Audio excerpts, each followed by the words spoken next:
mango kheer చేయడాని కోసం నెయ్యి లేదా కొద్దిగా ఆయిల్ వేసి వేడయ్యాక ద్రాక్షి, గోడంబి, బాదం వేసి కలుపుకుంటూ కొద్దిగా కలర్ చేంజ్ అవ్వగానే తీసి ప్లేట్లో వేసుకుని అదే బాండ్లీలోకి 1/2 లీటర్ పాలు వేసి గంట సేపు నానబెట్టుకున్న 2 గుప్పెళ్ళు బియ్యం నుంచి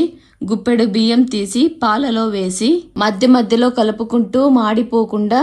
అన్నం అయ్యే వరకు ఉడికించి మిక్సీ జార్లోకి మిగిలిపోయిన గుప్పెడు బియ్యం, కొద్దిగా కొబ్బరి పాలు వేసి నైస్గా రుబ్బుకొని మీడియం సైజు టెంకాయ నుండి తీసిన చిక్కటి కొబ్బరి పాలలోకి రుబ్బుకున్న బియ్యం, సరిపడా 1 కప్పు హనీ వేసి అంతా బాగా కలిసేలాగా మిక్స్ చేసుకొని ఉడికిపోయిన అన్నంలో వేసి కలుపుకుంటూ